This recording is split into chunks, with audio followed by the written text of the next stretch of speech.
మామూలుగా అమ్మవారికి పూజలు చేసేటప్పుడు దుర్గా అమ్మవారికి కానీ ఏ అమ్మ భవాని పేరుతో కానీ లేకపోతే రాజేశ్వరి పేరుతో లలిత పేరుతో ఇలా ఏ దేవతకి పేరు పెట్టి మనం చేసినా శక్తి పూజలు చేసేటప్పుడు కొబ్బరికాయ నివేదన చేసేటప్పుడు కొబ్బరికాయ పగులుగొట్టి నీరు తీసి అది పీచుతో సహా ఆ చెక్కకు 4 వైపులా కుంకుమ బొట్లు పెట్టాలండి. ఇలా ఇలా గుజ్జు ఉంటుంది కదమ్మా, ఆ గుజ్జు మీద 4 బొట్లు కుంకుమ బొట్లు పెట్టాలి. ఈ 2 చిప్పలకి అలాగే పెట్టి మన వైపుకి తిప్పి పెట్టాలన్నమాట.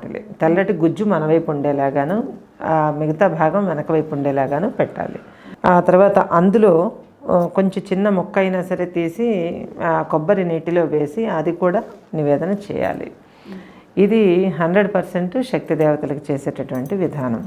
ఇదే విధానం విఘ్నేశ్వరుడికి, ఇదే విధానం మహాదేవుడు అయినటువంటి శివుడికి, సుబ్రహ్మణ్య స్వామికి, వీళ్ళందరికీ ఇదే విధానం అండి.